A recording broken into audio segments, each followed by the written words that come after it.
салом бинандагони азиз, барномаи иттилоотии навидро мустақиман манзури шумо мегардонем. Дар студия Мавҷигул Сайфуллоева. имрӯз асосгузори сулҳу ваҳдати миллӣ, пешвои миллат, президенти ҷумҳурии Тоҷикистон муҳтарам Эмомалӣ Раҳмон дар шаҳри Бустони вилояти Суғд ба фаъолияти гармхонаи инноватсионии парвариши сабзавот бо усули гидропоникаӣ ва сехи истеҳсоли масолеҳи нимтайёр аз нахҳо ва плитаҳои минералии базалтӣ расман оғоз бахшида, бо намунаи хонаҳои истиқоматии камхарҷи ҷамъияти дорои масъулияти маҳдуди элегант ошноӣ пайдо карданд. Пешвои миллат бо усули корӣ дар гармхонаи инноватсионии парвариши сабзавот бо усули гидропоникаӣ шинос шуда, бо ташкилкунандагони ин нави гармхона суҳбат оростанд. Тавре иттилоъ дода шуд, гармхонаи мазкур таҷрибавӣ буда, дар он маҳсулот бо усули гидропоникаӣ, яъне бехок парвариш ёфта, аз ҳисоби нахҳои базалтӣ нашъу намо меёбад. Қобил ба тазаккур аст ки яке аз самтҳои фаъолияти ҷамъияти дорои масъулияти маҳдуди элегант истеҳсоли нахи базалтӣ буда, солона 14 000 метри мукааб ин навъи ашёро истеҳсол менамояд. Феълан дар ин гармхона парвариши меваҳои тропикӣ, помидор, бодиринг ва лимӯ ба роҳ монда шуда, тибқи мушоҳидаҳо имконият ба даст овардани ҳосили хуб мавҷуд аст. тавре масъулин иттилоъ доданд, дар оянда дар ин гармхона парвариши ҳама гуна сабзавот ва гулҳои ороишӣ ба роҳ монда мешавад. Масоҳати умумии гармхонаи инноватсионии парвариши сабзавот бо усули гидропоникаӣ 1800 метри мураббаъро ташкил дода, ҳамзамон дар масоҳати 1200 метри мураббаъ парвариши лимӯ ба роҳ монда шудааст. Дар дохили гармхонаи лимӯпарварӣ масъулин бо усули муосир қаҳвахонаи хурд бунёд карданд. Тавре иттилоъ дода шуд, маблағи лоиҳавии гармхонаи мазкур 4,5 миллион сомониро ташкил дода, дар он 30 нафар бо ҷои кори доимӣ таъмин гардиданд. Ҳамзамон дар дохили гармхона тарабхонаи муосир, маркази фарҳангӣ фароғатӣ ва ташхисгоҳи наву замонавӣ сохта шудаанд. молу маҳсулоти гармхона ва дигар лавозимоти корӣ дар мағозае ки дар ҳудуди иншооти мазкур бунёд ёфтааст ба фурӯш бароварда мешавад. роҳбарияти корхона ба масъалаи омода намудани мутахассисони соҳавӣ таваҷҷӯҳи зиёд зоҳир намуда, дар дохили гармхона синфхонаҳои махсуси омӯзиширо мавриди баҳрабардорӣ қарор доданд ки бо ҷалби кишоварзони ботаҷриба ба ҷавонон нозукиҳои парвариши маҳсулоти кишоварзӣ бо усули гидропоникаӣ омӯзонида мешавад. дар ҳамин ҷо аз ҷониби роҳбарияти ҷамъияти дорои масъулияти маҳдуди элегант намунаи хонаҳои истиқоматии дуошёнаи камхарҷ ба пешвои миллат муаррифӣ карда шуд. тавре иттилоъ додан, хонаҳои мазкур аз маҳсулоти истеҳсолнамудаи ҳамин корхона омода гардида, ҳам камхарҷ ва ҳам гарм нигоҳдорандаанд. барои сохтмони ин навъи хонаҳо плитаҳои минералӣ ки аз нахҳои базалтӣ омода мегарданд истифода мешаванд.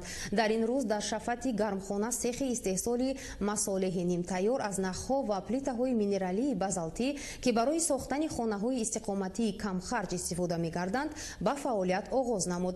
сехи мазкур бо харҷи 700 000 сомонӣ бо хати муосири истеҳсолӣ таъмин карда шудааст. маҳсулоти коргоҳи мазкур мутобиқ ба стандартҳои ҷаҳонӣ буда, ҳамчун маҳсулоти воридотивазкунанда минбат ба фурӯш бароварда мешавад. дар маҷмӯъ барои сохтмони гармхонаи таҷрибавӣ, намунаи хонаҳои камхарҷ, сехи истеҳсоли маҳсулоти нимтайёр ва ободонии гирду атрофии мавзеи мазкур бештар аз 7 миллион сомонӣ аз ҳисоби ҷамъияти дорои масъулияти маҳдуди элегант харҷ гардидааст. бояд тазаккур дод ки ҷамъияти номбурда дар минтақаи саноатии шаҳри Бустон соли 2000 бунёд ёфта ба истеҳсоли сангҳои ороишӣ ва нахи базалтӣ машғул мебошад. ба роҳ мондани фаъолияти гармхонаи инноватсионӣ қадами навбатие буд дар роҳи густаришу равнақ додани фаъолияти корхона.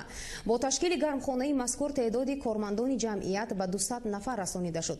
сарвари давлат ду маротиба солҳои 2012 ва 2014 аз корхонаи элегант дидан намуда, дар расми мавриди баҳрабардорӣ қарор додани сехи истеҳсоли сангҳои ороишӣ ва истеҳсоли нахҳои базалтӣ иштирок карда буданд. гармхонаи инноватсионии парвариши сабзавот бо усули гидропоникаӣ ба тамоми дастгоҳу таҷҳизоти зарурӣ таъмин буда, барои парвариши маҳсулоти гуногуни кишоварзӣ дорои имконияти хуб мебошад. асосгузори сулҳу ваҳдати миллӣ, пешвои миллат, президенти ҷумҳурии Тоҷикистон муҳтарам Эмомалӣ Раҳмон аз густариш ёфтани фаъолияти корхона изҳори қаноатмандӣ намуда, ҷиҳати дуруст ба роҳ мондани парвариши маҳсулот ва ба даст овардани ҳосили дилхоҳ ба масъулин дастуру ҳидоятҳои судманд доданд.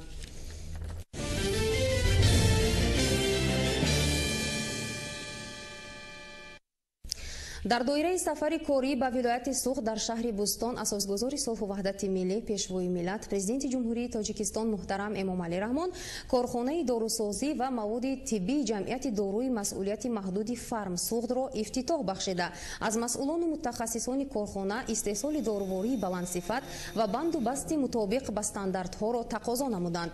Сарвари давлат ҳамчунин таъкид доштанд ки дорусозони тоҷик аз имконияту иқтидори истеҳсоли доруворӣ ва маводи тиббӣ аз меваю сабзавот ва гиёҳҳои шифобахши Тоҷикистон фаровон истифода баранд. Корхонаи тозатаъсиси дорусозӣ аз силсилаи коргоҳҳои истеҳсолӣ аз ҷумла коргоҳҳои ғилофакбарорӣ, капсула, доруворӣ аз гиёҳҳои шифобахши Тоҷикистон, банду басти дока ва пахтаҳои тиббӣ дар зарфҳои ҷой додани нушобаҳо аз меваҳо иборат мебошанд. дар ин ҷо ҳамчунин маркази омӯзишу таҳлили дорую маводи тиббӣ ва муаррифии гиёҳҳои шифобахши табиии Тоҷикистон фаъолият мекунад. дар шакли ғилофак капсула истеҳсол намудани доруворӣ дар корхонаи шаҳри Бустон нахустин таҷриба мебошад. дар соҳаи доруворӣ дар шакли ғилофак истеҳсол намудани дору дар тибби ҷаҳонӣ афзалият дорад ва ин коре ки аз ҷониби мутахассисони корхона анҷом дода шуд дастоварди нав маҳсуб меёбад. яке аз афзалиятҳои муҳиме ки дар ин корхона роҳандозӣ карда шудааст тайёр кардани дору аз гиёҳҳои шифобахши Тоҷикистон аст.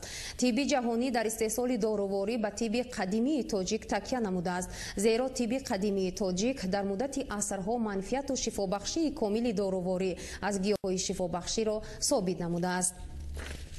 аз қадим дар сарзамини тоҷикон зиёда аз 1000 номгӯй ва навъу намуди меваҷоту сабзавот ва гиёҳҳои шифобахш мерӯянд ва имрӯз низ маъруфият доранд. президенти мамлакат муҳтарам Эмомалӣ Раҳмон зимни боздид аз коргоҳи истеҳсоли доруворӣ аз гиёҳҳои шифобахши табиӣ изҳори қаноатмандӣ намуда ба масъулону мутахассисон дастуру маслиҳатҳои муфид доданд ки минбаъд навъу номгӯи ин дорувориҳоро аз гиёҳҳои табиӣ афзун намоянд.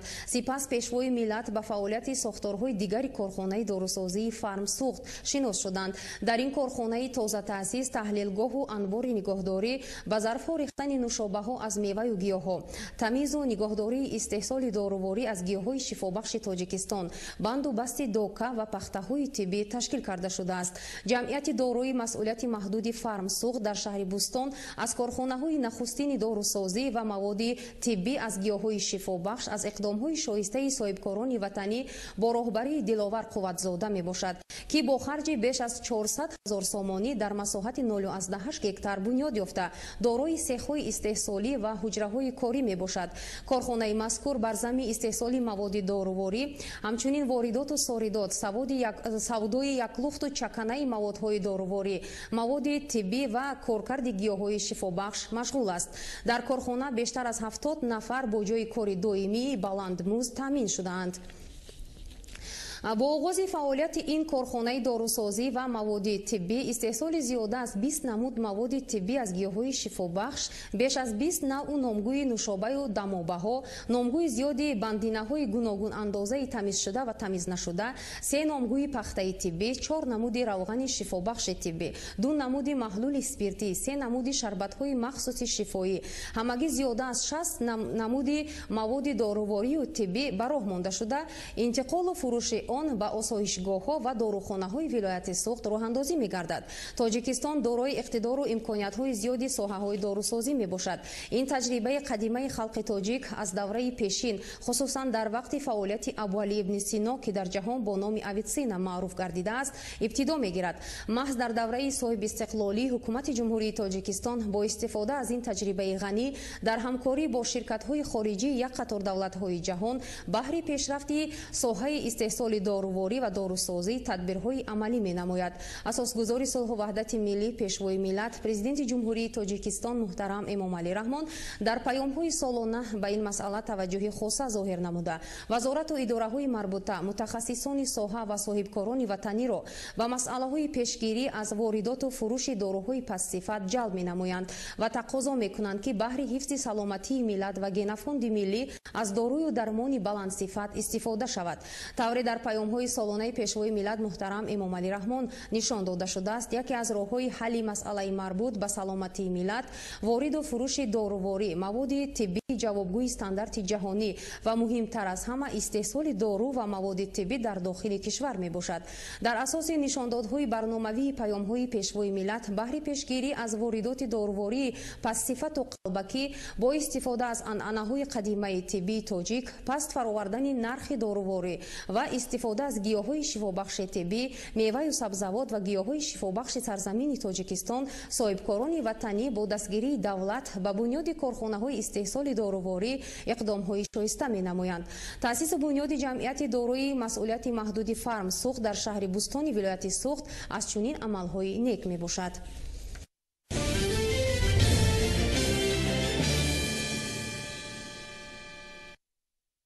асосгузори сулҳу ваҳдати миллӣ пешвои миллат президенти ҷумҳурии Тоҷикистон муҳтарам Эмомалӣ Раҳмон дар доираи сафари корӣ ба шаҳру ноҳияҳои вилояти Суғд ба шаҳри Бустон ташриф оварда дар маросими татбиқи лоиҳаи барқарорсозӣ ва таҷдиди шабакаи таъминоти 35 000 нафар аҳолии шаҳри Бустон бо оби ошомиданӣ иштирок намуданд. Дар шаҳри Бустон пешвои миллат муҳтарам Эмомалӣ Раҳмон нахуст бо ҷараёни пурраи татбиқи ин лоиҳа шинос шуда ба фаъолияти шабакаҳои обтаъминкунии шаҳри Бустон оғози расмӣ бахшиданд. Тавре ба сарвари давлат иттилоъ доданд барқарорсозии иншооти мазкур дар асоси созишномаи сеҷонибаи корхонаи воҳиди давлатии хоҷагии манзилию коммуналии ҷумҳурии Тоҷикистон, Бонки Аврупоӣ таҷдид ва рушд ва барқарорсозии системаи обтаъминкунии шаҳрҳои шимолии Тоҷикистон анҷом дода шуд. Иброз гардид ки барои татбиқи ин лоиҳа дар шаҳри Бустон 25 миллиону 532 ҳазор сомонӣ маблағ ҷудо гардида буд ки 13 миллиону 293 ҳазор сомонияш қарз ва 12 миллиону 240 ҳазор сомонии дигари онро грант ташкил медод. Зимни муаррифии лоиҳаи системаи обтаъминкунии шаҳрҳои шимолии Тоҷикистон ба пешвои миллат муҳтарам Эмомалӣ Раҳмон иттилоъ дода шуд ки лоиҳа аз моҳи марти соли 2014 оғоз шуда 6 шаҳру ноҳияҳои вилояти Суғд дар бар мегирад. То ба имрӯз дар асоси ин лоиҳа дар шаҳри Бустону Гулистон ва ноҳияи Бобоҷон Ғафуров бо харҷи 80 миллиону 659 ҳазор сомонӣ корҳо анҷом пазируфта сокинон бо оби ошомиданӣ таъмин гардиданд. корҳои барқарорсозӣ дар доираи ин лоиҳа дар шабакаҳои обтаъминкунии шаҳрҳои Истиқлол, Конибодом ва Исфара бо суръат идома дошта дар ин самт пешравиҳо ба назар мерасанд. Президенти ҷумҳурии Тоҷикистон муҳтарам Эмомалӣ Раҳмон зимни шиносоӣ бо лоиҳаи обтаъминкунӣ ба масъулин барои истифодаи мақсадноки маблағҳои ҷудогардида ва анҷоми босифати корҳо дастур доданд. Барқарорсозии шабакаи обтаъминкунии шаҳри Бустон дар асоси қарордод бо паймонкории ҷамъияти дорои масъулияти маҳдуди Умед 1 бо сарфи 8 миллиону 418 ҳазор сомонӣ бо дарозии умумии хати магистралии обтаъминкунии дорои 13600 метр анҷом дода шудааст. татбиқи лоиҳаи обтаъминкунӣ дар вилояти Суғд дар доираи ташаббусҳои ҷаҳонии пешвои миллат муҳтарам Эмомалӣ Раҳмон дар самти ҳалли мушкилоти марбут бо норасоии об муҳиму саривақтӣ арзёбӣ гардид. иттилоъ дода шуд ки дар шабакаи таъминотии 35 000 нафар аҳолии шаҳри Бустон бо оби ошомиданӣ барқарорсозии пойгоҳи обкашии кӯтали дуюм ва хатҳои технологии таъмири бинои хлоркунонӣ дар асоси қарордод бо паймонкории ҷамъияти дорои масъулияти маҳдуди ПМК 43 бо харҷи 7 миллиону 351 ҳазор сомонӣ бунёд гардид ва бо таҷҳизоти зарурии соҳавӣ таъмин карда шудааст. Шабакаи обтаъминкунии шаҳри Бустон дар натиҷаи фаъолияти шабонарӯзӣ ба навсозии ниёзи бештар пайдо карда буд ва дар баъзе мавридҳо ба нороҳатии сокинони биноҳои баландошиёна сабаб мегардид. Дар доираи татбиқи лоиҳа атрофи бинои шабака дар масофаи 1500 метр панҷарабандӣ гардида таъмири асосии 7 чоҳи амудию насоси барқӣ, сохтмони 4 бинои чоҳи амудӣ ва навсозии пойгоҳҳои обкашии кӯтали дуюм анҷом ёфтанд. Ҳамчунин 4 насоси обкашии кӯтали дуюм бо иқтидори умумии 2600 метри мукааб дар 1 соат иваз карда шуд.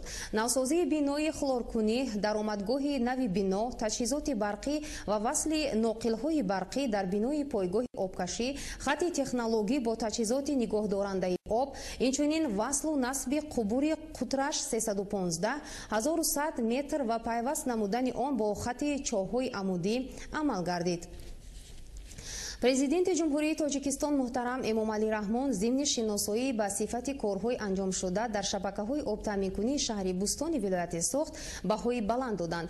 иттилоъ дода шуд ки васли ҳисобкунакҳои обӣ дар шаҳри Бустон аз тарафи муҳандисони ҷамъияти дорои масъулияти маҳдуди ҷузъи зимистон дар ҳаҷми 2 миллиону 514 ҳазор сомонӣ анҷом ёфт ки 3750 ададро дар бар мегирад.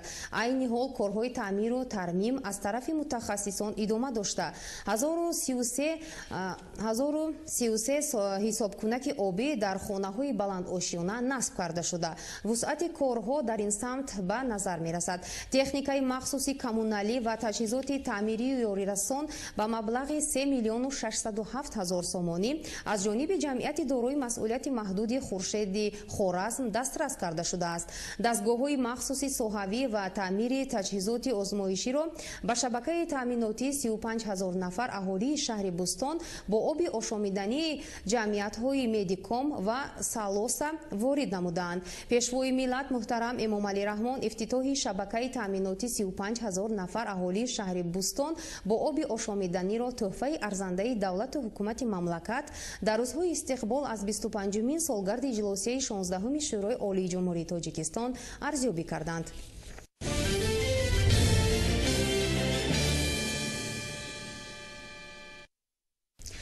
дар доираи сафари кории асосгузори сулҳу ваҳдати миллӣ пешвои миллат президенти ҷумҳурии Тоҷикистон Эмомалӣ Раҳмон ба шаҳру ноҳияҳои вилояти Суғд дар ноҳияи Бобоҷон Ғафуров бинои нави корхонаи воҳиди давлатии ба қайдгирии молу мулки ғайриманқул ба истифода дода шуд. дар расми мавриди баҳрабардорӣ қарор додани ин бино муовини сарвазири ҷумҳурии Тоҷикистон Азим Иброҳим иштирок намуд. гузориш дар ин хусус. дар дораи таҷлили 25-мин солгарди иҷлосияи 16-уми Шӯрои Олии Ҷумҳурии Тоҷикистон дар ноҳияи Бобоҷон Ғафурови вилояти Суғд бинои нави маъмурии корхонаи давлатии фаръӣ ба қайдгирии молу мулки ғайримаъқул мавриди истифода қарор гирифт. дар маросими ифтитоҳи ин иншооти зебои дуошона муовини сарвазири мамлакат Азим Иброҳим, роҳбарияти Кумитаи давлатии заминсозӣ ва геодезии Ҷумҳурии Тоҷикистон ва дигар меҳмонон иштирок намуданд. бинои мазкур бо тамоми шароити корӣ муҷаҳҳаз карда шудааст. иншоот бо дастгири ҳукумати Ҷумҳурии Тоҷикистон бо харҷи 1 миллиону 400 ҳазор сомонӣ қомат афрохта дорои тарҳи зебову замонавӣ мебошад. корҳои сохтмонӣ дар бинои маъмурӣ моҳи июли соли равон шурӯъ шуда, он дар кӯтоҳтарин муддат бо сифати баланди меъморӣ аз ҷониби бинокорони соҳибтаҷрибаи ҷамъияти саҳомии КСМ 119 шаҳри Хуҷанд сохта шудааст. این بنا بخشیده به 25 سالگی اجلاسی تقدیرساز 16 شورای عالی جمهوری تاجیکستان که در بنای تاریخی ناحیه باباجان غفورов قصر ارباب برگزار گردیده بود خامد افروخته است. تحت سیاست خردمندانه و هدایت‌های اساسگذار صلح و وحدت ملی پیشوای ملت پرزیدنت جمهوری تاجیکستان محترم امامعلی رحمان بود که این بنای علاوگی مأموری سربلندانه به فرجام رسید. بنابراین من از نام خودم و از نام اهل کارمندان کارخانه دولتی فرعی به قیدگیری مال و ملک غیر منقول در ناحیه باباجان غفورov منتداری خود را به پیشوای معظم ما محترم امامعلی رحمان بیان می‌نمایم. در جریان کارهای ساختمانی در انشاء 30 نفر بناکاران محلی با جای کار و معاش خوب تامین بودند. مهمانان از اتاقهای کاری و شرایط فراهم آورده در بنا شناس شده کارمندان را به فعالیت خوب مهنتی دعوت نمودند. اکثریت کارمندان ساحه را در ناحیه باباجان غفورov متخصصان جوان تشکیل می‌دهد که در اجرای وظیفه‌های خود مسئولیت شناس می‌باشند. ما افتخار میکنیم که جناب عالی پیشوای ملت اساسگذار صلح و وحدت سال 2017 را سال جوانان اعلام کردند. ما کوشش و سعی و دانش خود را برای رشد و نمو وطن خود ادامه خواهیم داد. بینای مأموری کارخانه دولتی فرعی به قیدگیری مال و ملک غیر معقول در ناحیه باباجان غفورov دارای 13 اتاق کاری بر هوا بوده، در آن 81 نفر با جای کار تامین گردیدند. بینای مأموری در مساحت 301 زمین قامت افراخته دارای مجلسگاه و آشخانه برای 50 نفر میباشد. کارمندان این کارخانه در 3 ریاست به ساکنان ناحیه باباجان غفورov در اساس مراجعت برای آماده نمودن پرونده‌های زمینسازی، دادن سرتیفیکات حقوق استفاده زمین و قیدگیری خانه‌های استقامتی، انشاءات ساختمانش ناتمام، بناهای جداگانه، ترتیب دادن شناسنامه تکنیکی و اینچنین دادن شهادتنامه به قیدگیری دولتی و اقتباس از کتاب به قیدگیری برای بستن عقدهای گرجدنی و شهروندان واقعی و حقوقی خدمت می‌رسانند. این از آن شهادت می‌دهد که سطح خدمت‌رسانی ما برای مردم بهتر می‌گردد. اگر سالهای نظر به سالهای پیشتر نگاه کنیم، از سبب آنکه اتاق‌های کاری به ما نمی‌رسید، سطح خدمت‌رسانی ما پستر بود.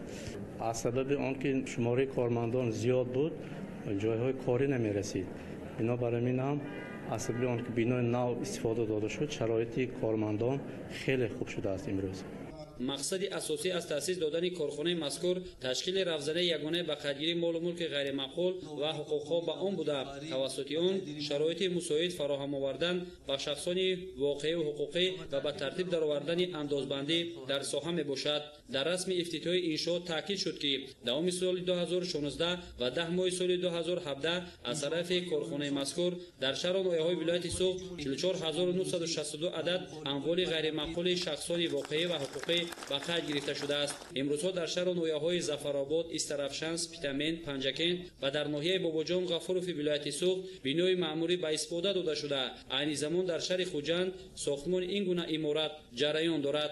در مراسم افتتاحی بینای ماموری کارخانه دولتی فرعی به خودگیری مال و ملک غیر معقول و یک زمره کارمندان که در فعالیت همروزهشان پیشروی‌های نظررس دارند، در وضعیت تنتنوی تحفه‌های ارزنده اساسگزار صلح و وحدت ملی پیشوای ملت پرزیدنت جمهوری تاجیکستان محترم امامعلی رحمان تقدیم کرده شد.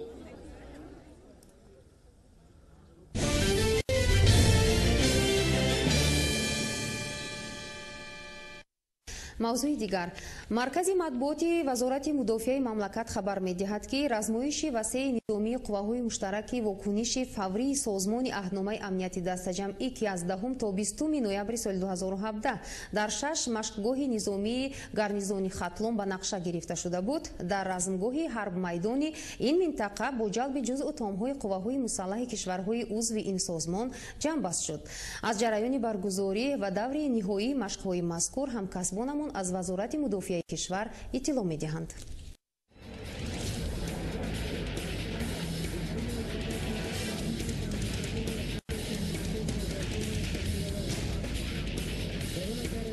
برای معلومات خاطررسان میکنیم که بعد گرفتن اشاره جنگی، گروه‌های عملیاتی و جزو تام‌های قواهای مسلح جمهوری‌های ارمنستان، بلاروسیا، قزاقستان، قرقیزستان و فدراسیون روسیه مجهز با سلاح و مهمات حربی و تکنیک‌های زیرپوش جنگی توسط هواپیماهای حربی و نقلیاتی و راهپیمایی مرشی در مدت 3 شبانه روز با تعداد مقرر گردیده به حدود جمهوری تاجیکستان انتقال یافتند و با تشکیل خیمه‌های موقتی رزمگاه حرب میدان را به میدان شرطی جنگ تبدیل داده به مرحله نخستین مشق‌ها شروع کردند. ضمن آغاز مرحله یکم مشق‌ها در رزمگاه حرب میدان سردار ستاد گنرالی قواهای مسلح مملکت و دیگر نمایندگان نیروهای مسلح کشورهای سازمان عهدنامه امنیتی دسته‌جمعی در نزد اشتراکچیان دایر به هدف و ماهیت برگزاری رزمایش مذکور برآمد کرده آن را برای امنیت و پایداری صلح و ثبات در منطقه و کشورهای عضو این سازمان بلند ارزیابی نمودند.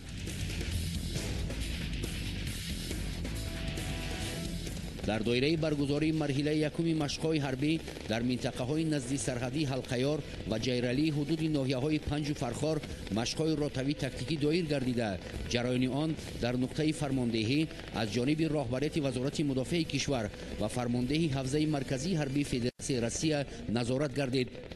در دایره برگزاری مشق‌های وسیع حربی قواهای مشترک واکنش سازمان عهدنامه امنیتی دسته‌جمعی مرحله دوم رزمایش نظامی تاجیکستان و روسیه در رزمگاه حربی لاهور ناحیه رودکی مشق‌های حامیان منطقه کولاب و سنبوله گارنیزون خطلان با تشکیل تمرین‌های بتالانی تکتیکی جریان گرفت.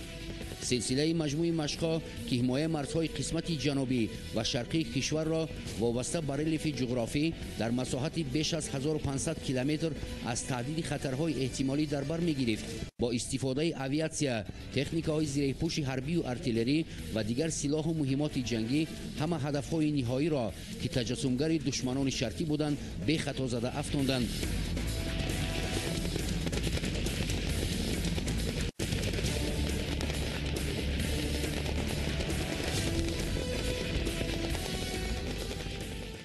همین طریق مرحله سوم رزمایش وسیع نظامی جزو تام‌های قواهای مشترک واکنشی فوری سازمان عهدنامه امنیتی دستجمعی با تشکیل عنصرهای گوناگون ضد تروریستی در مشق‌های حرب میدان گارنیزون ختلان در سطح بلند جنبست و نتیجه گیری کرده شد.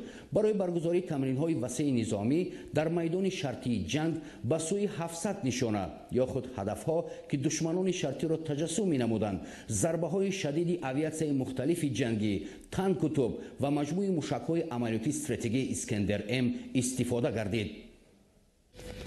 بهر نظارت از بالای تمرین‌های مشترک نظامی، وزیر مدافع مملکت، کاتب گنرالی سازمان عهدنامه امنیتی دستجمعی، راهبران و نمایندگان ساختارهای قدرتی جمهوری تاجیکستان، هیئت فرماندهی حوزه مرکزی حربی فدراسیون روسیه، مسئولین مقامات اجرایی حاکمیت دولتی ولایت ختلان، اتشه‌های نظامی کشورهای خارجی مقیم تاجیکستان، نمایندگان وسایط اخبار عامه داخل و خارج و دیگر شخصان رسمی به مشق‌های حرب میدان آمدند. نخست راهبری مشق‌ها از روی تمثیله یا خود مکت وابسته به مطلب برگزاری عنصرهای ضد تروریستی در نزد حاضرین گزارش داد. در عملیات مشترک جزو تام‌های تعیین شده سازمان عهدنامه امنیتی دستجمعی وابسته به معلومات رزمدکه فضایی و زمینی عنصرهای مختلف ضد تروریستی را تعریضی کرده با استفاده اویاسیا و تکنیک‌های وزنی مختلف جنگی پایگاه شرطی تروریستان و سمت حرکت افراد غیرقانونی مسلح را مورد ضربه‌های موشکی قرار دادند.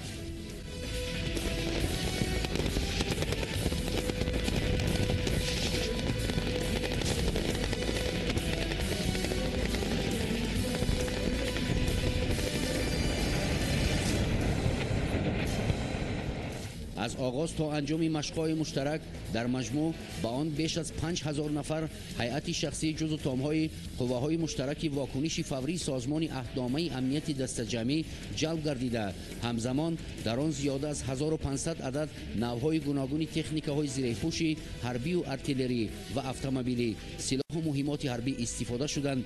علاوه بر این 64 عدد اویاسیون مختلف جنگی از جمله هواپیماهای حربی حاضر زمانی، موشک‌انداز اداره شونده و اداره نشونده، موشک‌انداز و ضربه‌زن جبهه‌ای، حمله آور و دورپروازی سو 25، سو 24، سو 27، میگ 29، سو 30، تو 95، تو 22، ایل 76، ان 72، ان 124، اس 295، ان 30 و ان 26. اینچنین چرخبال‌های حربی و نقلیاتی می 8، می 24، کا 52 و غیرها برای دایر کردن عملیات فضایی جلب گردیدند. ضمن برگزاری تمرین‌های مشترک نظامی، اشتراکچیان آن مطلبی به مشق‌ها پیش بینی شده را وابسته به تشکیل عنصرهای مختلف ضد تروریستی در سطح بلند اجرا نمودند. در جریان مشق‌ها از تمرینگاه لاهور به سوی هدفی معین شده که در رزمگاه حرب میدان معین گردیده بود، ضربه‌های شدید مجموعه موشک‌های عملیاتی استراتژی اسکندر ام روانه گردید.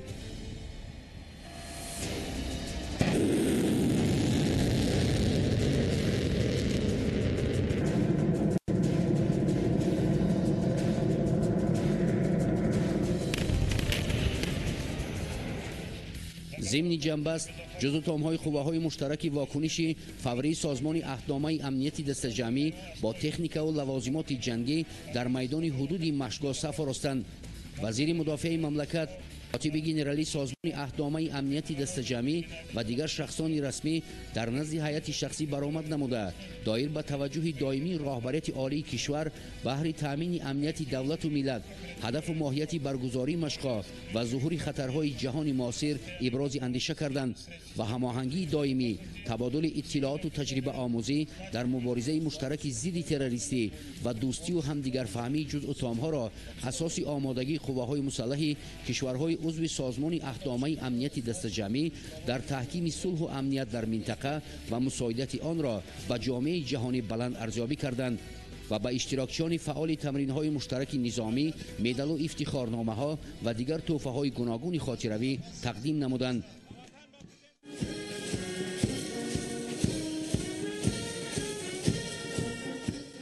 расми гузашти низоми афсарону сарбозон ва умуман ҳайати шахсӣ дар машқҳо ширкаткунанда аз назди минбар ва ҳайатҳои роҳбарию фармондеҳӣ ва парвози авиатсияи ҷангӣ аз болои майдони баргузории чорабинӣ яке аз ороишҳои асосӣ ва анҷомбахши марҳилаи сеюми машқҳои амалиёти стратегии қувваҳои муштараки вокуниши фаврии созмони аҳдномаи амнияти дастаҷамъӣ дар машқҳои ҳарбмайдони гарнизони хатлон гардид.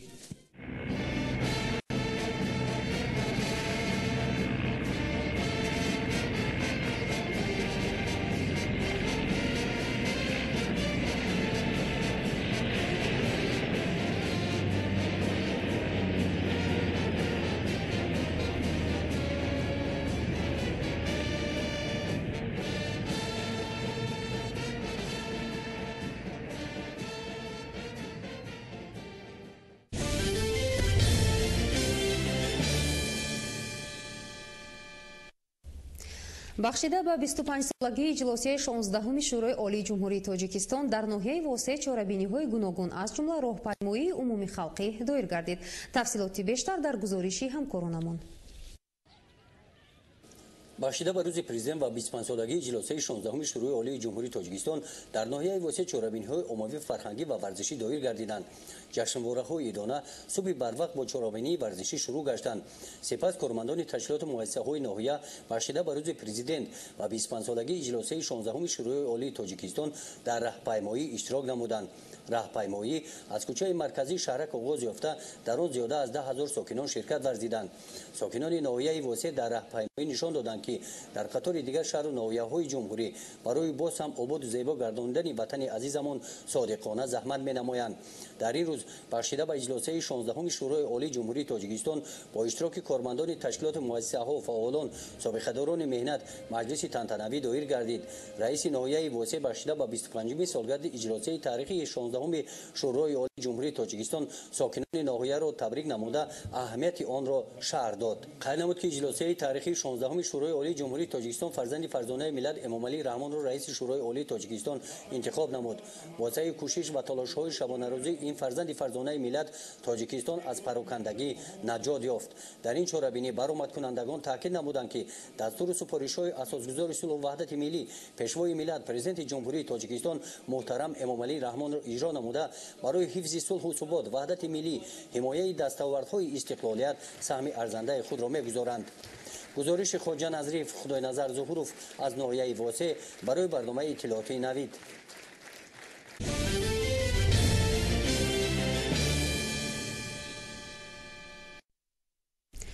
ширкати алюминии тоҷик «Талко» дар пойтахти мамлакат шаҳри Душанбе дар заминаи маркази тиҷоратии созидания коворкинги «Пазлро» фаъол гардонид ки он барои фаъолияти соҳибкорони ҷавон пешбинӣ шудааст. тафсилот дар ин бора. барои бори аввал дар миёни давлатҳои Осиёи марказӣ дар ҷумҳурии Тоҷикистон ва он ҳам дар пойтахти кишвар шаҳри Душанбе коворкинги плас таъсис дода шуд. Дар ин бора имрӯз дар як нишасти хабарӣ намояндагони ширкати алюминии тоҷик «Талко» хабар дод. лоиҳа аз ҷониби ин ширкати бонуфузи кишвар таҳризӣ шудааст. дастандаркорони ин идея мегӯянд фарқи ин идора дар он аст ки соҳибкорони ҷавон имкон доранд онро барои 1 сол, 1 моҳ, 1 рӯз ё ҳатто барои чанд соат иҷора гиранд ки ин боиси камтар сарф шудани вақту маблағ мегардад. Широко известно, что в этом году этот год объявлен нашим президентом годом молодежи. ба ҳамагон маълум аст ки имсол аз ҷониби президенти кишвар соли ҷавонон эълон шудааст. бахшида ба ин ширкати «Талко» дар асоси маркази тиҷоратии созидания барои соҳибкорони ҷавон майдони зеҳнӣ таъсис диҳад. феълан дар тамоми ҷаҳон чунин коворкингҳо ки шароити мусоиди кориро барои ҷавонон муҳайё месозанд машҳур мебошад. ин имкон медиҳад ки соҳибкорони ҷавон аз лиҳози зеҳнӣ бештар рушд kunand. дар Душанбе ин аввалин коворкинг мебошад ки мо онро бо мақсади фароҳам овардани баъзи хуби корӣ ва сарфакори ҷавонон таъсис додем. И меньше затрачиваться на это, то есть опять-таки оптимизировать наши расходы молодежи. Коворкинг Плас воқеъ дар маркази тиҷоратии созидания барои соҳибкорони ҷавон дастгирии хубе мебошад ки онҳо бо истифода аз чунин шароит ки дар он маблағи хеле кам сарф мекунанд рушди тиҷорати худро таъмин намоянд. ба хотири истироҳати соҳибкорон низ дар ин ҷо минтақаи истироҳатӣ муҳайё карда шудааст. Наш коворкинг может одновременно принимать около 50 человек. Коворкинги мо метавонад дар як вақт то 50 нафарро қабул кунад.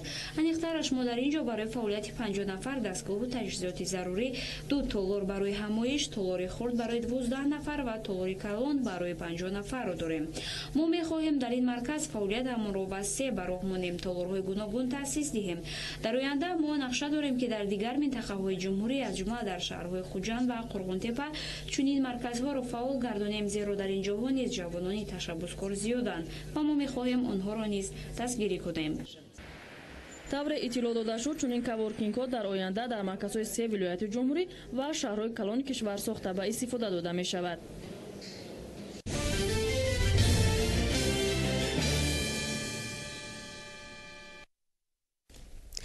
дар дораи лоиҳаи дастгирии ислоҳоти низоми сабти асноди ҳолати шаҳрвандӣ дар ҷумҳурии Тоҷикистон аз ҷониби ҳунармандони театри вилоятии мусиқии масъакавии ба номи Ато Муҳаммаҷонови шаҳри Қурғунтепа дар ноҳияи Рӯдакӣ намоишномаҳои тамошобоб манзури сокинон гардонида шуд. Аз ҷараёни ин спектаклҳо ҳамкоронамон гузориш омода карданд. бо баргузории ду намоишномаи театрӣ дар ҷамоати деҳоти Россияи ноҳияи Рӯдакӣ ки аз ҷониби ҳунармандони театри вилоятии мусиқии масъакавӣ ба номи Ато Муҳаммаҷонови шаҳри Қурғунтепа дар доираи лоиҳаи дастгирии ислоҳоти низоми сабти асноди ҳолати шаҳрвандӣ дар ҷумҳурии Тоҷикистон баргузор шуд, метавон гуфт ки тамошобинон маслиҳатҳои ҳуқуқӣ гирифтанд. Зеро дар ин ду намоишнома роҳҳои ҳаллу фасли мушкилоти рӯзмарра дар самти асноди ҳолати шаҳрвандӣ пурра инъикос ёфта буд.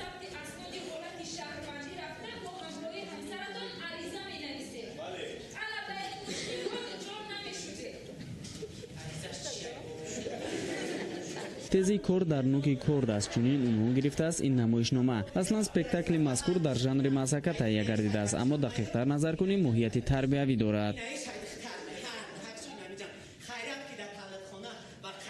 бо дастгирии созмони бонуфузи байналмилалӣ ва лоиҳаи ассотсиатсияи зиёёни илмии техникии Тоҷикистон мо ин намоишномаро таҳия кардем ва дар ҷамоатҳо пешкаш карда истодем ва ҳадаф ва мақсади ин намоишнома маҳз дар бораи сабти асноди ҳолати шаҳрвандӣ меравад ки шахсоне ки анамин ҳуҷҷат надоранд, шаҳодатномаи таваллуд надоранд, дар ин бора сухан меравад. масъулини ташкилоти ассотсиатсияи зиёёни илмии техникии Тоҷикистон ки баргузории ин тадбирро бар дӯш доранд, иброз доштанд ки баргузории чунин вохӯриҳо дар дигар минтақаҳои Тоҷикистон идома меёбад.